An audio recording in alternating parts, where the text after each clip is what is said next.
The morning sun filtered through the hospital window, casting long shadows across the sterile white floor. Kate Matthews sat beside the bed, her fingers gently tracing the edge of the worn blanket that covered her husband's still form. William had been unconscious for 3 days now, and the doctor's words echoed in her mind like a broken record. "We've done everything we can." She looked at his face, peaceful in sleep, and remembered the first time she had seen him 28 years ago. It was at a small coffee shop downtown, where she worked as a barista, struggling to pay for her nursing school. William had walked in wearing a paint-splattered apron, his dark hair tousled from work, and ordered the strongest coffee she had. When she asked what he did, he smiled and said he was an artist trying to capture the beauty of ordinary moments. "You mean like this moment?" she had asked, gesturing to the busy coffee shop filled with morning commuters. "Especially like this moment," he had replied, his eyes meeting hers with such intensity that she felt her cheeks warm. Now, as she sat in this hospital room, Kate realized that William had indeed captured thousands of beautiful, ordinary moments throughout their life together. Their small apartment walls were covered with his paintings, scenes of her reading by the window, of their daughter Emma taking her first steps, of family dinners where laughter filled every corner. The sound of footsteps in the hallway brought her back to the present. Dr. Harrison entered quietly, his expression grave. Kate had come to read the subtle signs in his face over the past week, and today she saw something different, a finality that made her stomach clench. "Mrs. Matthews," he said softly, pulling up a chair beside her. "I think we need to talk." Kate nodded, though every fiber of her being wanted to run from whatever he was about to say. She had been preparing for this moment, but preparation felt meaningless now that it was here. "The scan results from this morning show that the tumor has progressed significantly faster than we anticipated. The treatment options we discussed." Dr. Harrison paused, choosing his words carefully. They would only prolong his suffering at this point. The words hung in the air between them like a heavy fog. Kate felt her world shift, as if the earth had suddenly changed its rotation. She had known this day would come ever since William's diagnosis 6 months ago, but knowing and experiencing were two entirely different things. "How long?" she whispered. "Days, maybe a week at most." Kate closed her eyes and felt 28 years of memories washing over her. Their wedding day, when William had written his own vows and promised to love her through every season of life.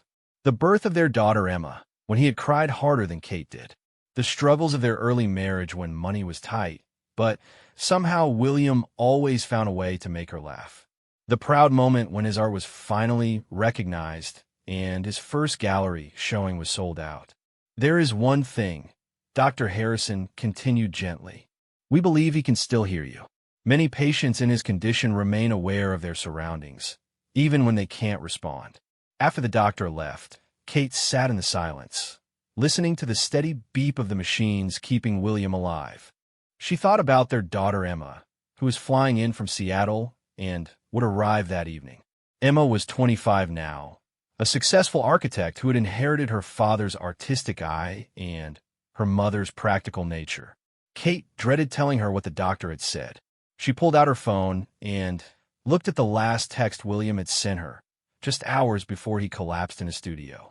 It was a photo of a painting he was working on, a portrait of her sitting in their garden, surrounded by the sunflowers he had planted for their anniversary. The message read, "Almost finished. Can't wait to show you tonight." The irony wasn't lost on her. William never got to finish that painting, just as their life together would remain unfinished.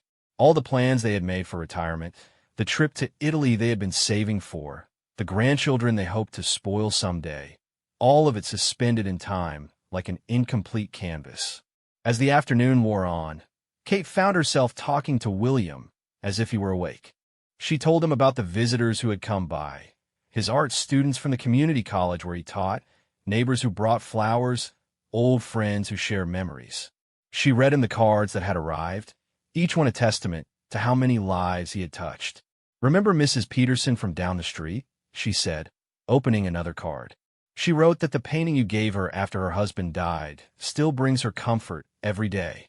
She says every time she looks at it, she remembers that beauty exists even in sadness. Kate paused, studying William's face for any sign of response. His breathing was steady but labored, and occasionally his eyelids would flutter as if he were dreaming.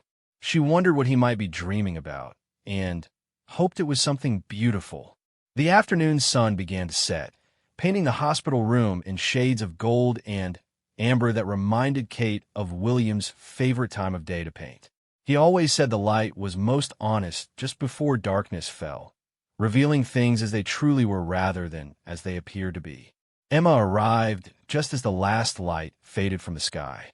Kate heard her daughter's hurried footsteps in the hallway before she appeared in the doorway, her face flushed from running through the hospital. Emma had inherited William's expressive eyes, and Kate could see the fear and hope warring in them as she looked at her father. "How is he?" Emma asked, moving to the other side of the bed.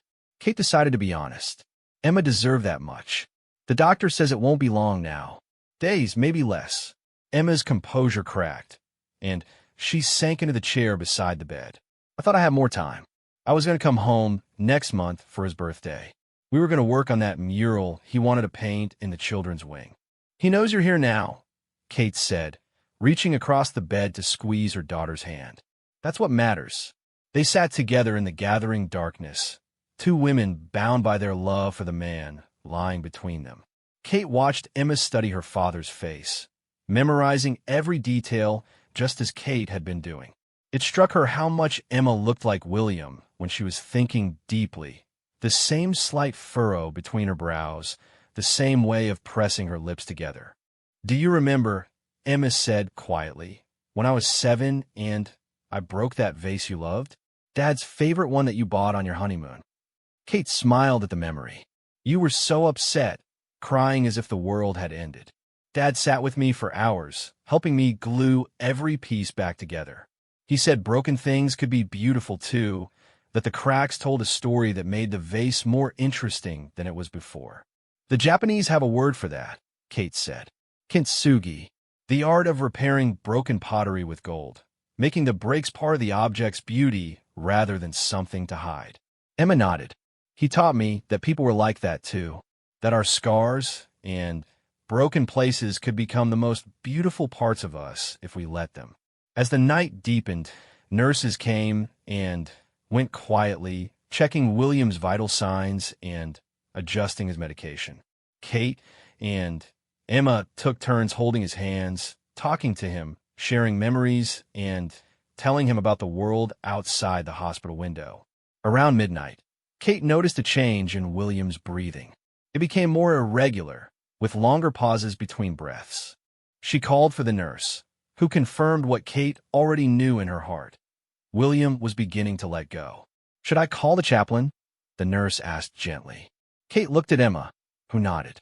They weren't particularly religious, but William had always believed in the power of ritual and ceremony to mark important moments. This was certainly that. While they waited, Kate moved closer to William's ear. There were so many things she wanted to say, 28 years of love compressed into what might be their final conversation. But as she opened her mouth to speak, she realized that everything important had already been said. Their love had been expressed not in grand gestures, but in thousands of small moments. Morning coffee shared in comfortable silence, hands held during walks, the way he still kissed her forehead every night before sleep. Instead, she simply whispered, "I see you, William. I've always seen you." Emma leaned down and kissed her father's forehead. "Thank you for showing me how to find beauty in everything, Dad.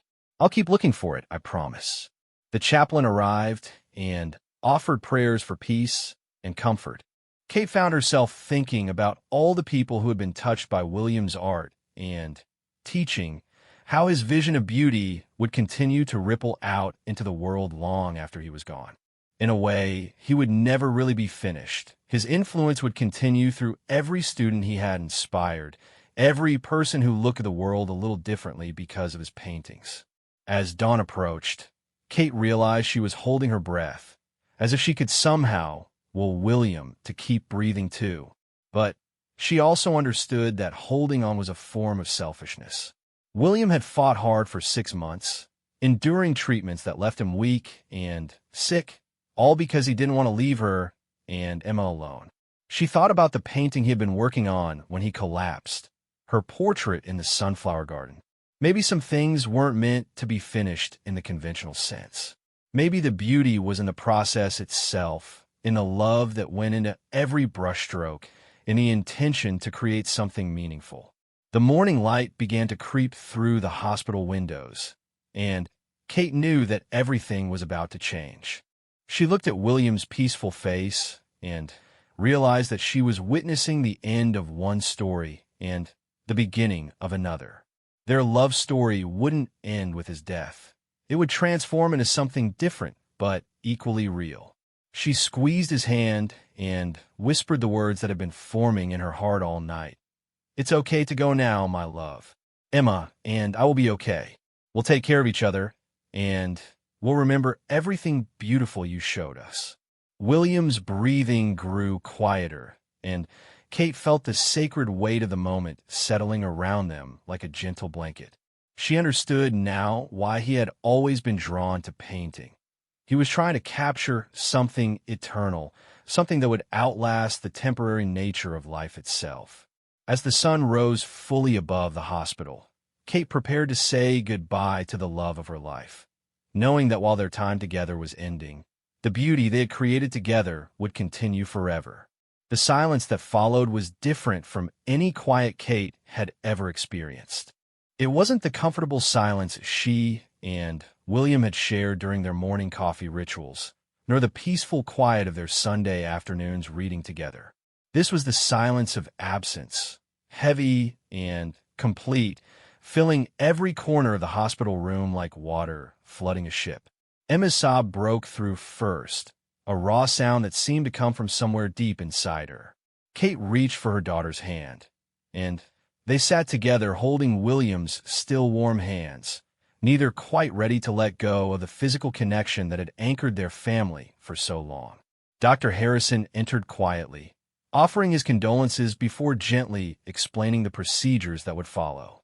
Kate heard his words as if from a great distance, nodding when appropriate, but feeling disconnected from the practical realities he described. How could there be forms to sign and decisions to make when William had just stopped existing?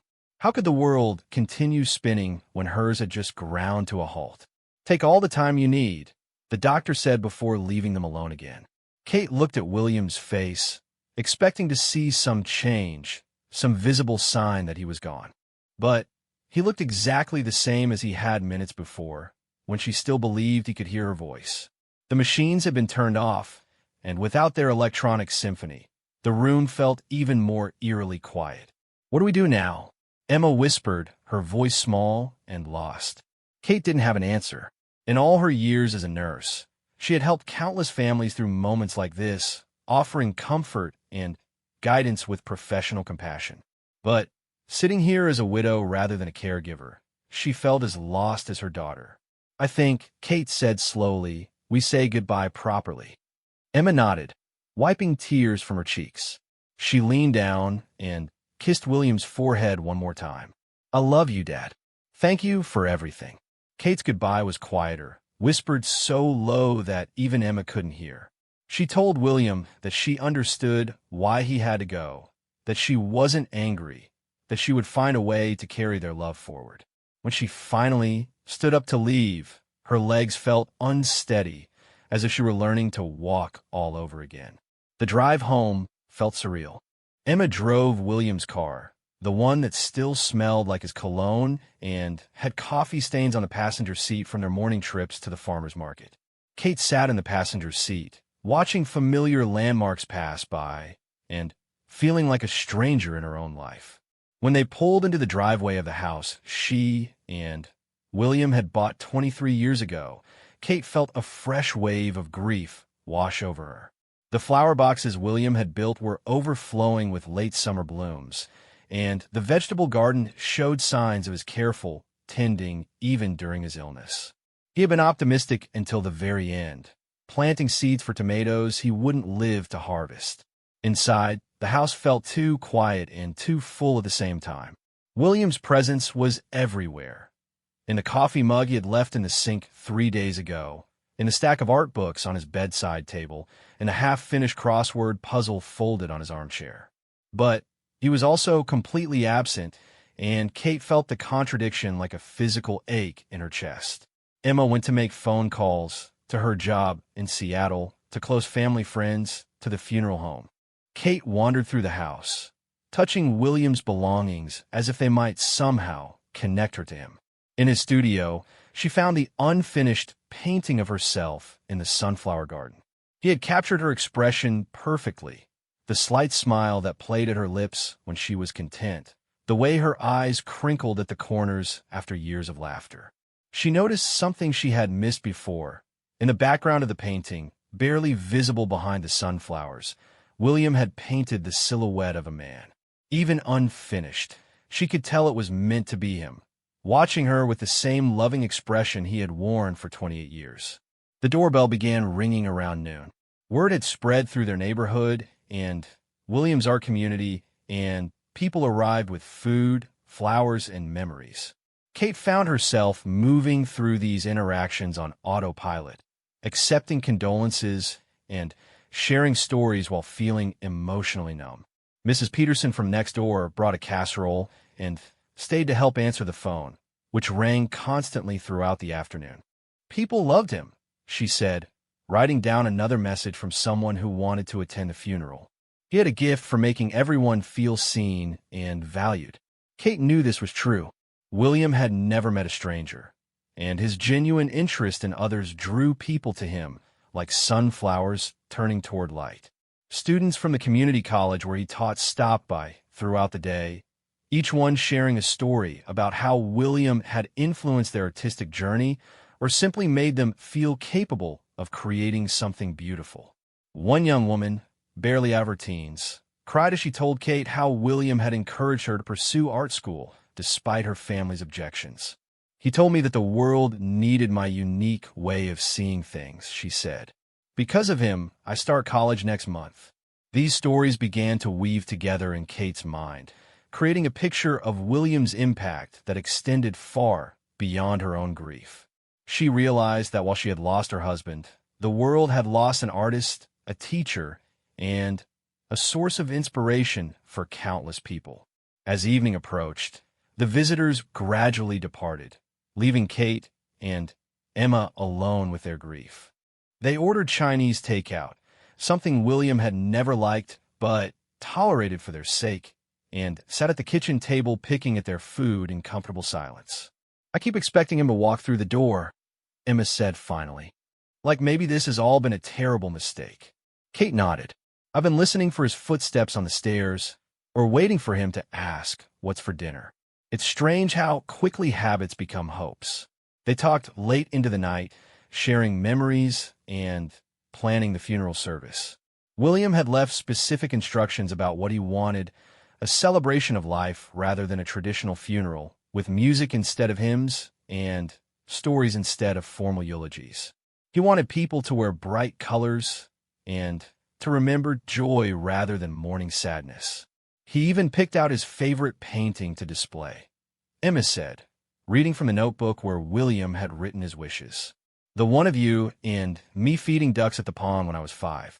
He said it represented his happiest moment. Kate remembered that day perfectly. It had been a spontaneous adventure, William declaring that they needed to escape the house and enjoy the spring weather. They had spent hours by the pond, Emma giggling as ducks fought over pieces of bread, while William sketched them both in his worn sketchbook. Later, he had turned that sketch into one of his most beloved paintings, one that hung in their bedroom, where he could see it first thing every morning. That night, Kate lay in their bed alone for the first time in years, surrounded by William's scent on the pillows and the sound of his absence. Sleep felt impossible, so she got up and wandered back to his studio. In the moonlight streaming through the windows, she could see dozens of canvases stacked against the walls, years of William's artistic journey documented in paint and passion. She pulled out a small canvas she recognized, a painting William had made during their first year of marriage when they could barely afford art supplies. It was a simple still life of their tiny apartment's kitchen table, set for two with mismatched plates and a single daffodil in a mason jar. But William had painted it with such love and attention to detail that it transformed their poverty into something beautiful.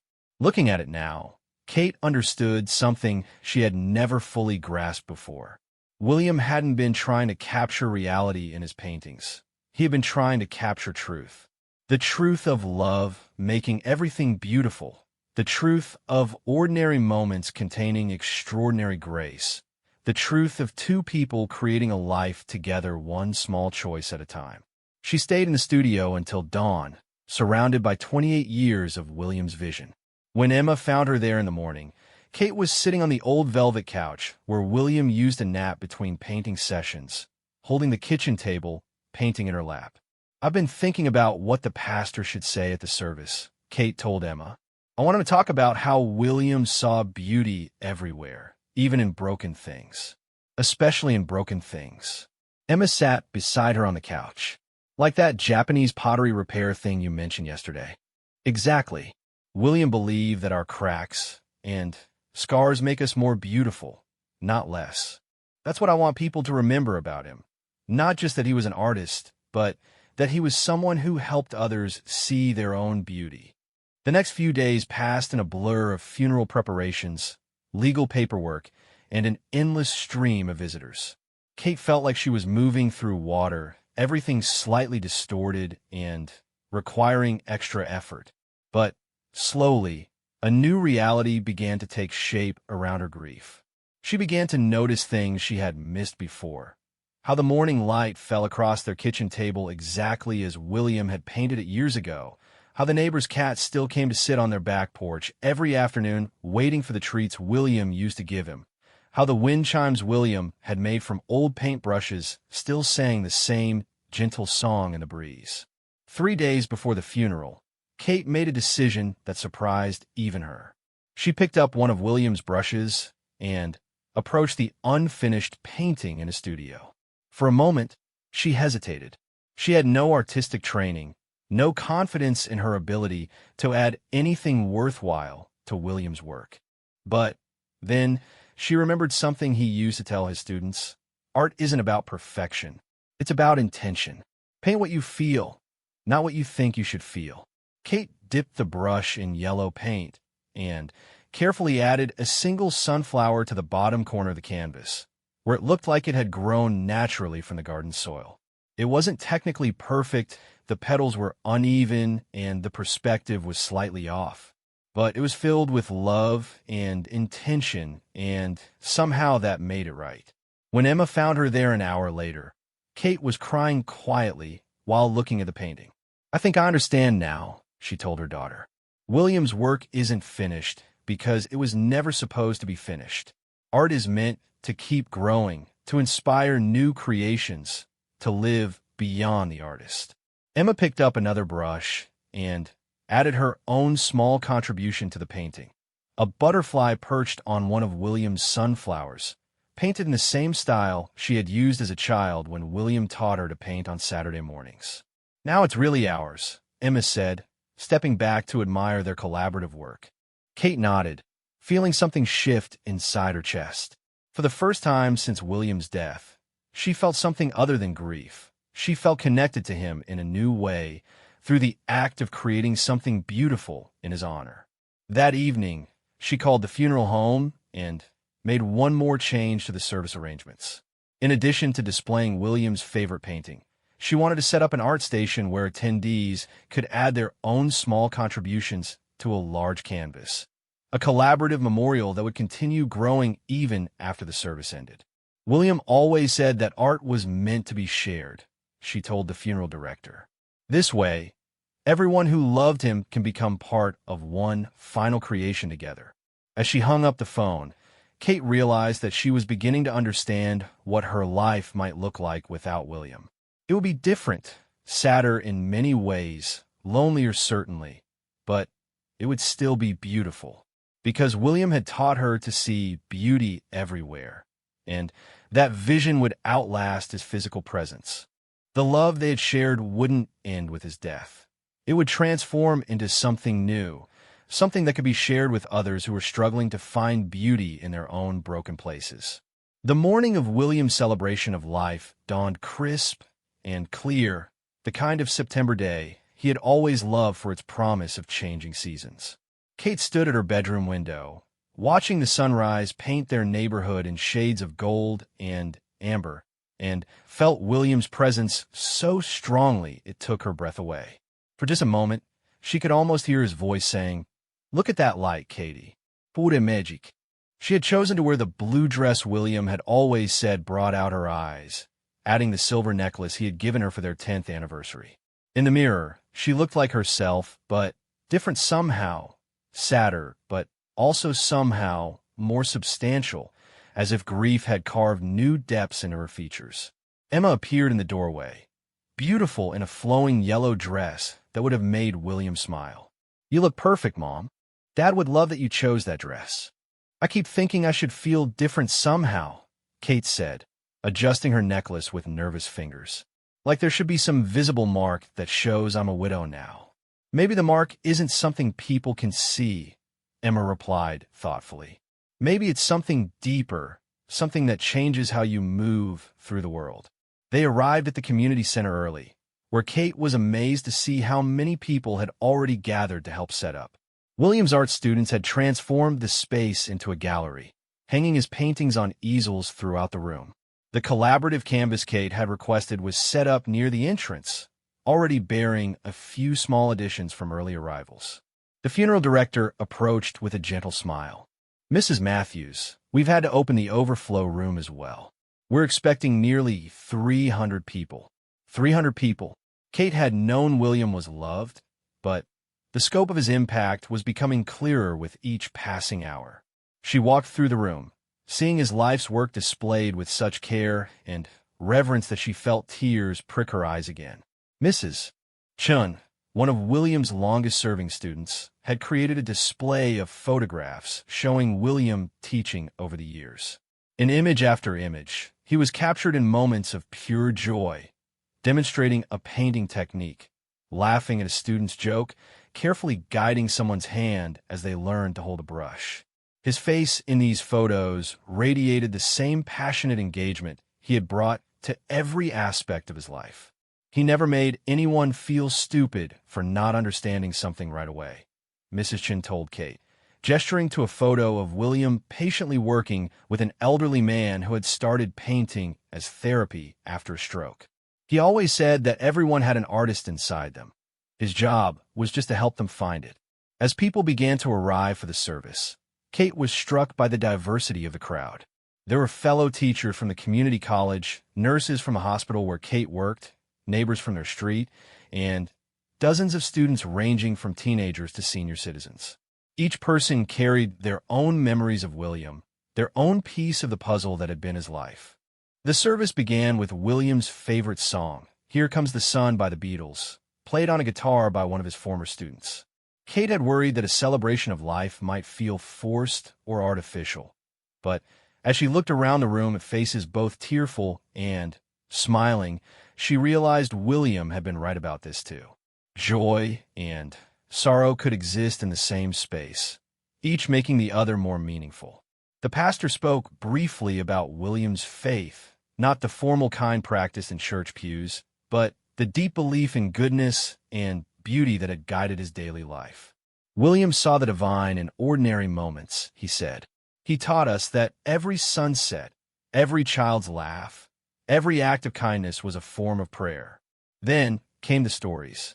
Person after person stood to share memories that painted a picture of a man who had touched lives in ways both big and small. A young mother talked about how William had painted a mural in the children's cancer ward where her son had been treated, creating a garden of hope in a place of fear. A retired postal worker shared how William always came out to chat during mail delivery, asking about his grandchildren and remembering details about their lives from previous conversations. Emma spoke about growing up as the daughter of an artist who turned everyday moments into adventures. Dad could make washing dishes feel like a science experiment and grocery shopping feel like a treasure hunt. He taught me that the secret to happiness wasn't finding perfect moments, but learning to see the perfection in whatever moment you're living. Kate had prepared remarks, but found herself departing from her written words when she stood at the podium. Looking out at the sea of faces, all connected to William in different ways, she felt compelled to share something more personal. William used to tell me that he painted because he wanted to show people how beautiful they were, she began. He said most people walk through life thinking they're ordinary, not realizing that they're actually masterpieces. He spent 28 years showing me my own beauty, even on days when I couldn't see it myself. She paused, gathering courage for what she wanted to say next. A few days ago, I added a flower to one of his unfinished paintings. I've never painted anything in my life, and I was terrified of ruining his work. But I realized that William's art was never really finished because it was meant to keep inspiring new creations. He didn't just paint pictures, he painted possibilities. After the formal service, people moved freely around the room, sharing stories and adding their contributions to the collaborative canvas. Kate watched in wonder as the painting evolved throughout the afternoon. Children added stick figures and rainbow suns. Teenagers contributed abstract swirls of color, and adults painted flowers, birds, and words of love and remembrance. An elderly woman Kate didn't recognize approached her near the canvas. "I wanted you to know what your husband meant to my family," she said softly. "My granddaughter was one of his students 5 years ago. She was going through a terrible time. Her parents' divorce, struggles at school, just feeling lost and angry about everything." The woman's eyes filled with tears as she continued. William spent extra time with her after classes, teaching her to paint her feelings instead of bottling them up. He helped her see that her pain could become something beautiful if she was willing to transform it. She's in college now, studying art therapy, wanting to help other kids the way he helped her.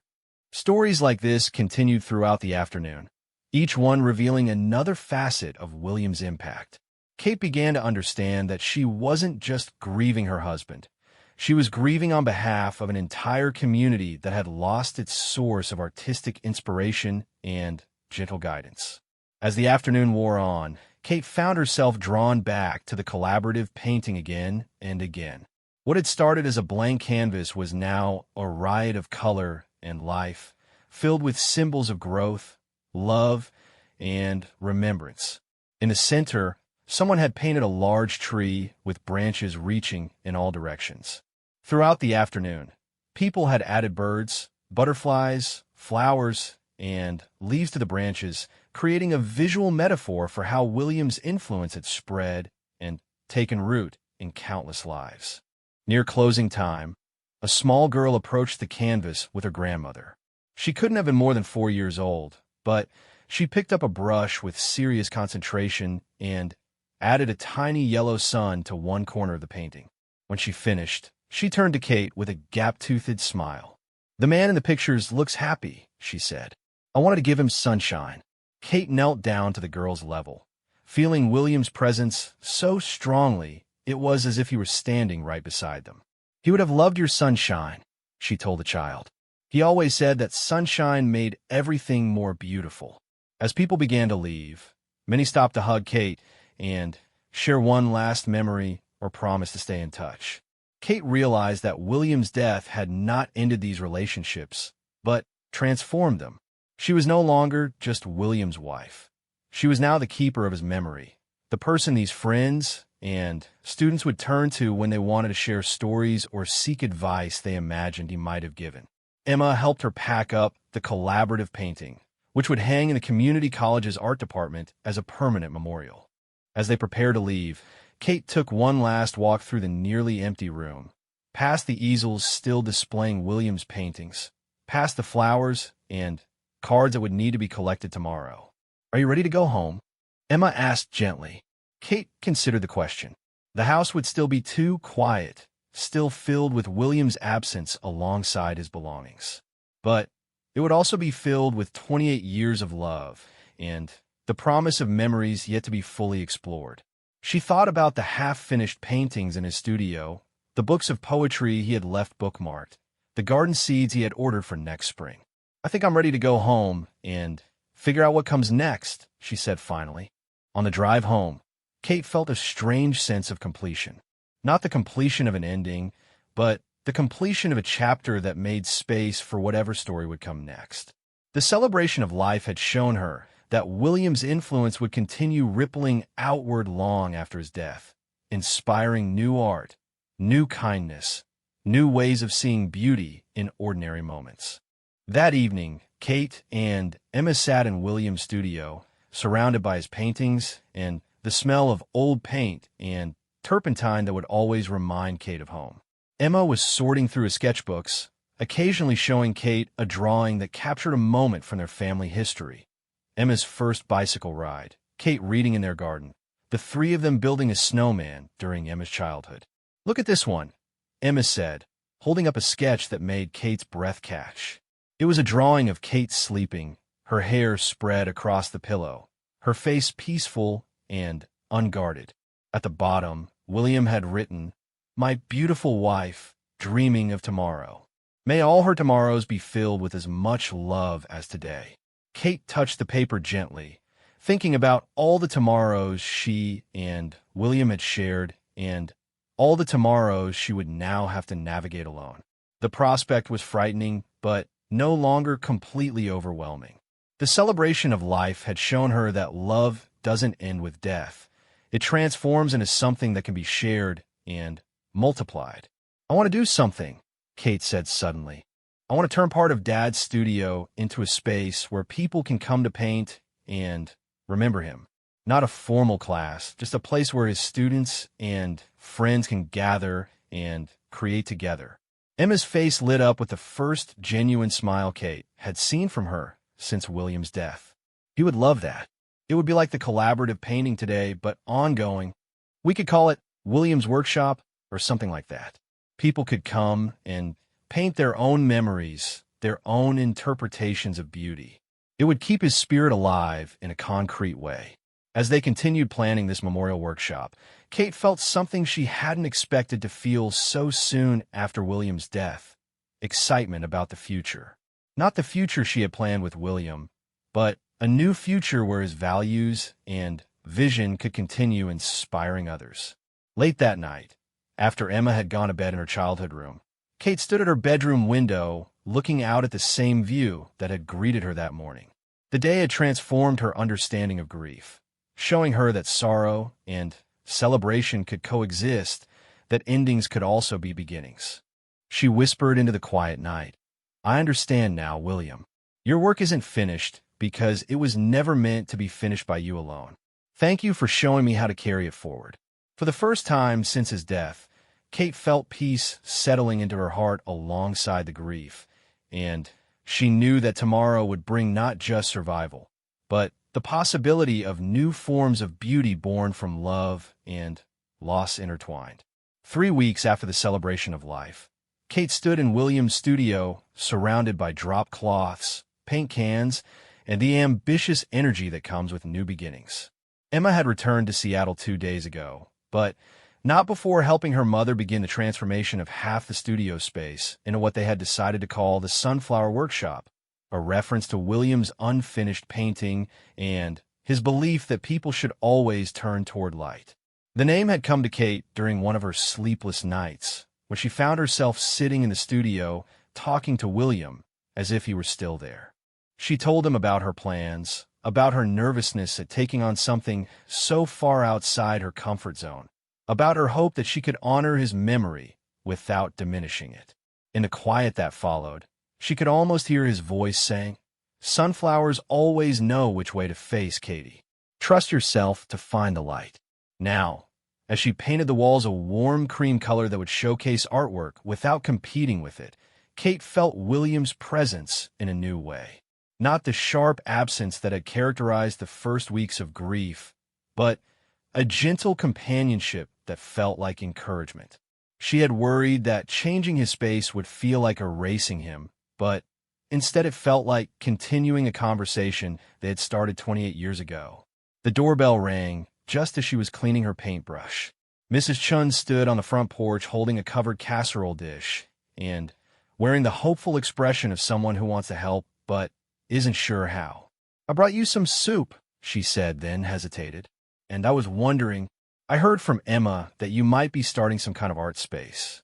I hope you don't mind me asking about it." Kate invited her in for tea, and over the course of an hour, Mrs. Chun shared how much she had been struggling since William's death. "He wasn't just my art teacher," she explained. "After my husband died 3 years ago, those weekly classes became my lifeline. William understood that I wasn't just learning to paint, I was learning how to be alone without being lonely." "The workshop isn't ready yet," Kate said, "but maybe you could help me figure out what it should look like. William always said his students were his best teachers." Mrs. Chen's eyes brightened. "I would love that. And I think I know some other people who would want to help too." By the end of the week, Kate found herself at the center of an informal planning committee that met each evening in her kitchen. Mrs. Chun brought her friend Harold, a retired accountant who had taken up watercolor painting after a heart attack, made him reevaluate his priorities. Harold brought his neighbor Sarah, a young mother who had been struggling with postpartum depression until William's art classes gave her a creative outlet that felt like therapy. Each person brought their own story of how William had touched their life, and together they began to envision what the workshop could become. Not just a place to paint, but a community space where people could process life's challenges through creative expression, just as William had taught them to do. He always said that making art wasn't about creating something perfect, Sarah reflected as they planned the space's layout. He said it was about making something true to how you feel in that moment. "When I was having my darkest days after the baby was born, painting helped me understand that my sadness was just one color in a much bigger picture." Kate found herself taking notes, trying to capture not just the practical suggestions, but the spirit behind them. She realized that her grieving community was teaching her how to transform loss into purpose, how to let her love for William become a force for healing others. The physical work of preparing the space became a form of meditation for Kate. Each coat of paint, each piece of furniture arranged, each supply organized felt like a prayer of intention. She was creating a sanctuary where people could come to heal, to create, to remember that beauty was still possible even in the midst of pain. One morning while arranging easels, Kate discovered a box she hadn't seen before tucked behind William's old filing cabinet. Inside were dozens of letters from former students, thank you notes accumulated over years of teaching. She sat on the studio floor and read each one, tears streaming down her face as she realized the full scope of William's impact. A letter from a teenager whose parents were getting divorced. "Thank you for teaching me that I can paint my feelings when I don't have words for them." A note from an elderly man learning to paint after his retirement. "You helped me discover that it's never too late to try something new. At 73, I finally found my passion." A card from a young woman battling cancer. "Your art classes gave me something to look forward to during chemotherapy. Thank you for helping me find beauty, even in the hospital." Letter after letter revealed the same pattern. William seeing potential in people who couldn't see it in themselves, offering gentle encouragement that helped them discover new facets of their identity. Kate realized that the workshop wouldn't just be honoring William's memory. It would be continuing his mission of helping people discover their own capacity for creating beauty. 2 months after William's death, Kate opened the doors of the Sunflower Workshop for the first time. She had invited a small group, Mrs. Chun, Harold, Sarah, and a few other regular students from William's classes, to be the inaugural painters. She had worried that the space might feel like a pale imitation of what William had created, but as she watched people settle into the familiar rhythm of preparing canvases and mixing colors, she felt his approval like sunlight on her face.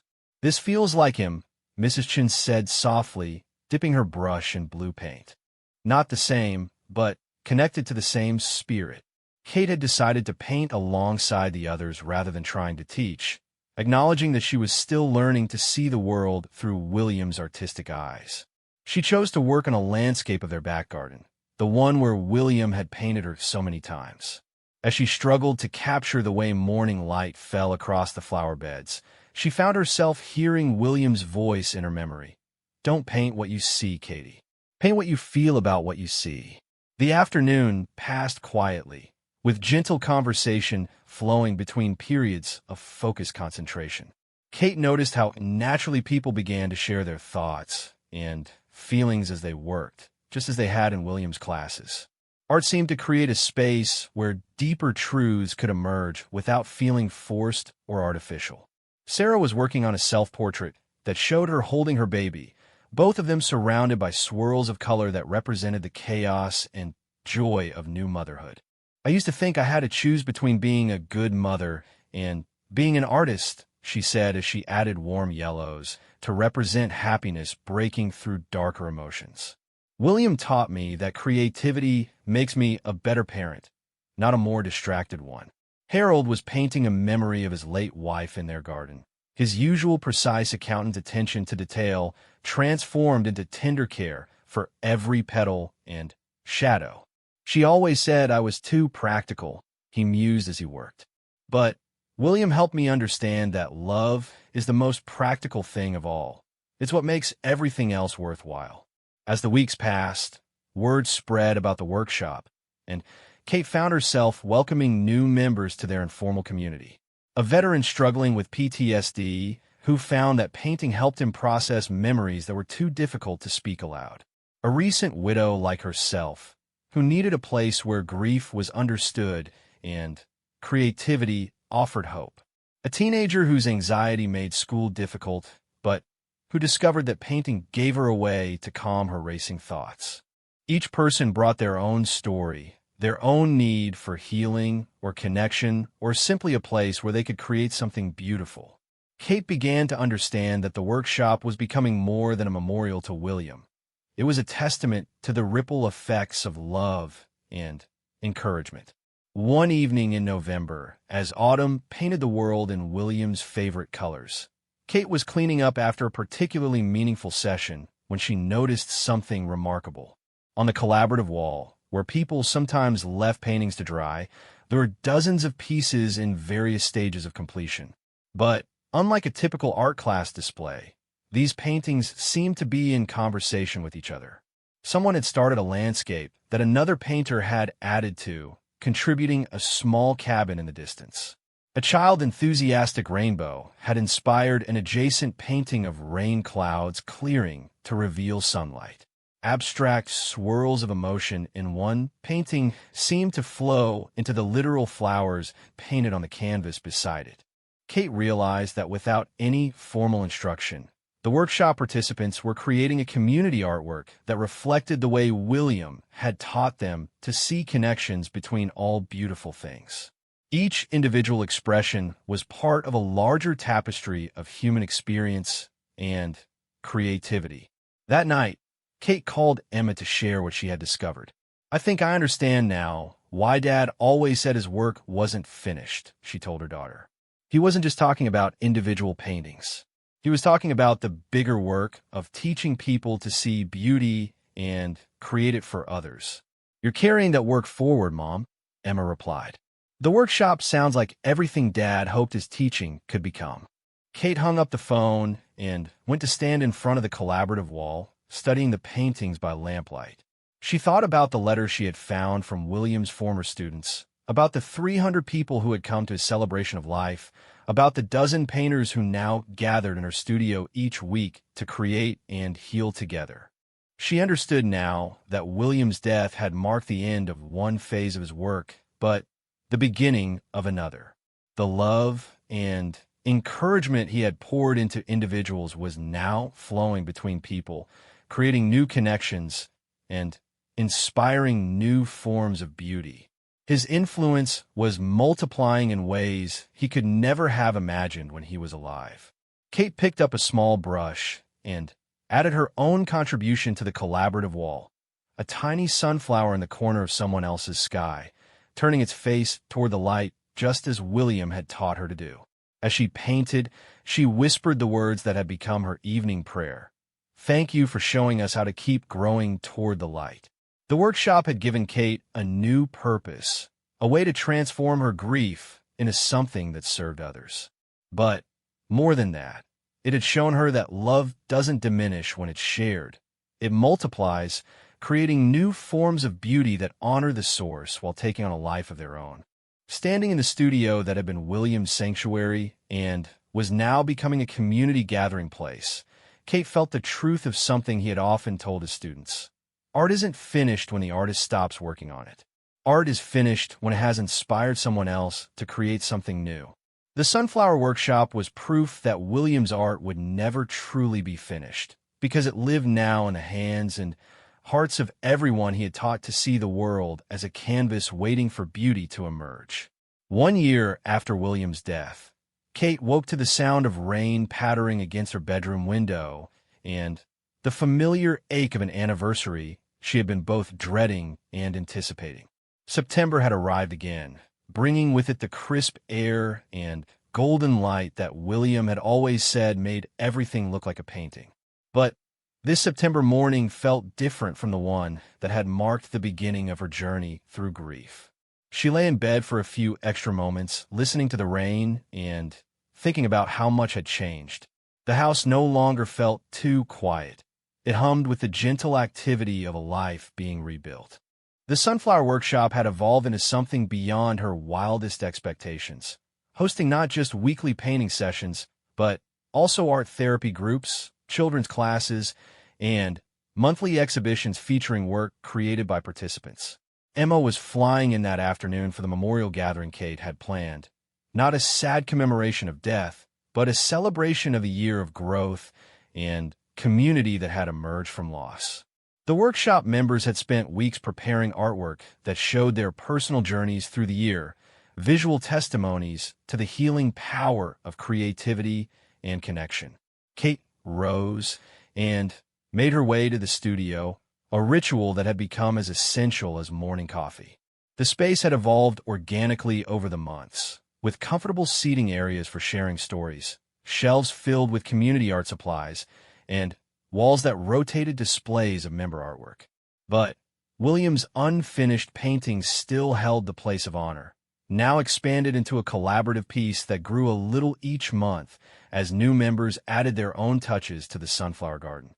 As she prepared for the day's activities, Kate reflected on the unexpected ways her life had taken shape around this new purpose. She had reduced her nursing hours to part-time, using her medical background to better understand the therapeutic aspects of art creation while dedicating most of her energy to the workshop. What had begun as a way to honor William's memory had become her own form of creative expression, teaching her that grief could be transformed into something that served others. Mrs. Chun arrived early, as she always did, carrying a thermos of coffee and the quiet energy of someone who had found her calling later in life. Over the past year, she had become Kate's unofficial co-facilitator, her gentle wisdom and artistic skill making her a natural leader within the group. "How are you feeling about today?" she asked Kate as they arranged chairs for the memorial gathering. "Grateful," Kate answered, surprising herself with the honesty of that response. "A year ago, I couldn't imagine feeling anything but sad on this day. But now, I feel grateful for what William's life set in motion." Harold arrived next, followed by Sarah with her toddler son, who had become the unofficial workshop mascot. Over the year, Kate had watched these people transform from isolated individuals processing their own pain into a support network that extended far beyond their weekly art sessions. They checked on each other during difficult weeks, celebrated each other's achievements, and created a sense of family that none of them had expected to find. "I brought something special for today," Harold announced, carefully unwrapping a small canvas. It was a painting of the workshop itself, showing all the regular members working together in the warm light that streamed through the studio windows. But what made Kate catch her breath was the way Harold had painted a translucent figure in the background. Clearly William, watching over the scene with the expression of joy he had always worn when surrounded by people discovering their creative potential. "I hope it's not too presumptuous," Harold said uncertainly. But I felt like he needed to be included in the picture somehow. Kate studied the painting through tears, seeing not just Harold's technical skill, but the love and understanding that had guided his brush. "It's perfect," she whispered. "He is here, in everything we do." As more people arrived throughout the morning, Kate was struck by the diversity of the group that had formed around William's memory. There was Miguel, a teenage immigrant whose English had improved dramatically as he learned to express himself through art. Linda, a retired teacher battling early-stage dementia who found that painting helped her hold on to memories that were becoming harder to access through words. James, the veteran whose PTSD had begun to ease as he discovered that creating beauty could coexist with carrying pain. Each person had been drawn to the workshop for their own reasons, but all had stayed for the same reason. They had found a place where their struggles were understood and their creative expressions were valued, regardless of technical skill or artistic training. Emma arrived just as the formal gathering was beginning, and Kate felt a familiar surge of love and pride seeing her daughter interact so naturally with the workshop community. Over the past year, Emma had visited several times, sometimes participating in sessions virtually from Seattle, and had become an integral part of the extended family that had formed around William's legacy. The memorial gathering began with each person sharing a piece of artwork that represented their journey through the year.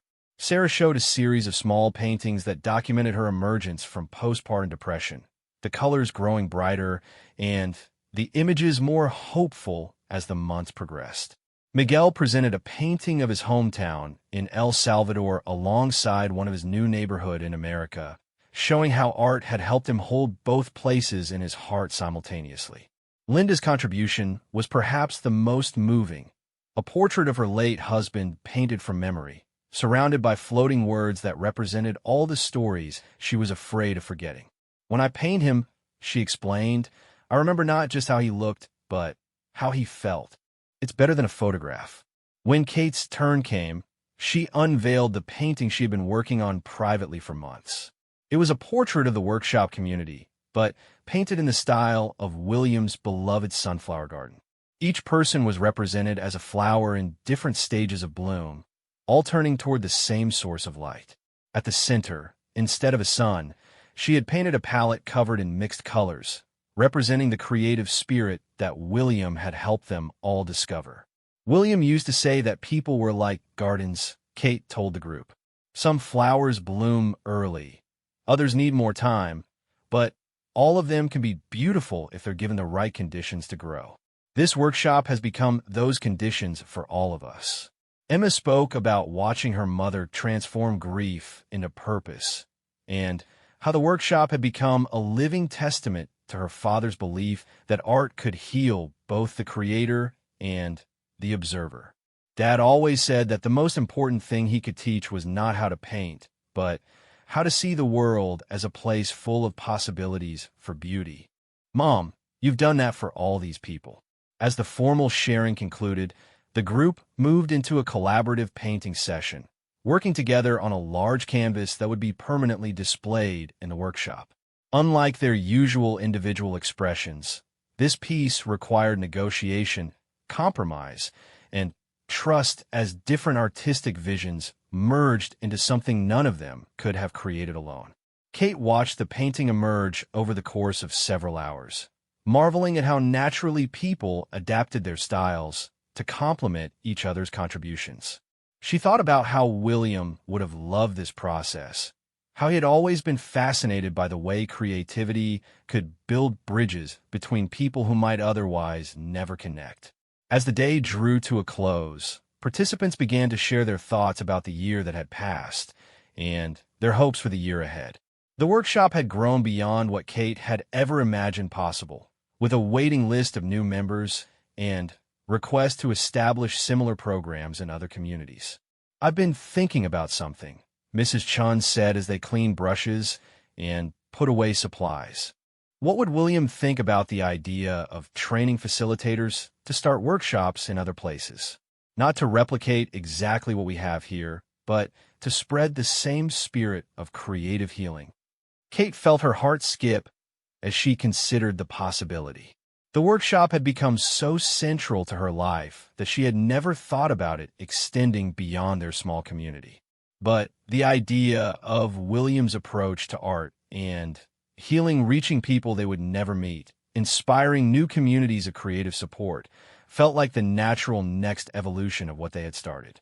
I think you would say that art is meant to be shared, Kate replied slowly, and that the best way to honor what we've learned is to help other people discover it for themselves. That evening, after everyone had gone home and the studio had been cleaned and reset for the next week's sessions, Kate and Emma sat together on the old velvet couch where William used to rest between painting sessions. The collaborative canvas from a day's session was drying on an easel nearby, a riot of color and texture that somehow managed to feel both energetic and peaceful. "Are you really thinking about expanding the workshop program?" Emma asked. Kate nodded, feeling excitement building in her chest. "I think I am. Not immediately, but maybe over the next year or two. We could develop a training program, create resources for other facilitators, maybe even establish a foundation in Dad's name. He will be so proud of what you've built here, Mom." Kate looked around the studio that had been transformed from a place of solitary creation into a hub of community healing. The walls were covered with artwork created by dozens of different hands, each piece telling a story of struggle transformed into beauty. William's presence was everywhere, in the techniques people had learned from him, in a philosophy of gentle encouragement that guided every session, in a collaborative spirit that had grown from his belief that everyone had an artist waiting to emerge. But William's presence was also nowhere, in the sense that the workshop had taken on a life completely separate from his direct influence. The people who gathered here each week had created something new together, something that honored his memory while addressing their own contemporary needs for connection and creative expression. "I want to tell you something," Kate said to Emma as they prepared to lock up the studio for the night. "When Dad was dying, I whispered to him that it was finished now, thinking I was giving him permission to let go. But I understand now that I was wrong. Nothing was finished. His death was just the end of one chapter in a much larger story." Emma squeezed her mother's hand. "What's the story about?" Kate considered the question as she turned off the studio lights, leaving only the soft glow from the hallway to illuminate the paintings and easels that would greet tomorrow's participants. "It's about love creating more love, about beauty inspiring more beauty, about how the things we give to others never really leave us. They multiply and transform and find new ways to make the world a little bit more hopeful." As they walked toward the house together, Kate felt William's presence not as an absence to be mourned, but as a force still actively shaping the world through the lives he had touched. The workshop participants would carry his influence into their own families and communities, spreading ripples of creative healing that would touch people William had never met. Standing at her bedroom window later that night, Kate looked out at the garden where William had painted her so many times. The sunflowers he had planted were past their peak now, their heavy heads turning to follow the last light of the season. But she could see the promise of next year's garden in the seeds they would leave behind, ensuring that beauty would return in new forms when the time was right. She whispered into the quiet darkness, "You were right, my love. It's never really finished. Thank you for teaching me that the most beautiful art is the kind that helps other people learn to create beauty too." For the first time in a year, Kate felt complete peace with William's death and complete excitement about her own future. The grief would always be part of her, but it had been transformed into something generative, something that honored the past while nurturing new possibilities for healing and connection. The Sunflower Workshop would continue to grow and evolve, touching lives that William could never have imagined reaching. And somewhere in that expansion, Kate understood, was the true completion of William's work, not in any single painting or lesson, but in the endless multiplication of beauty and compassion that his life had set in motion. The story wasn't finished because it was never meant to have an ending. It was meant to keep growing season after season, generation after generation, as long as there were people willing to turn their faces toward the light and help others do the same.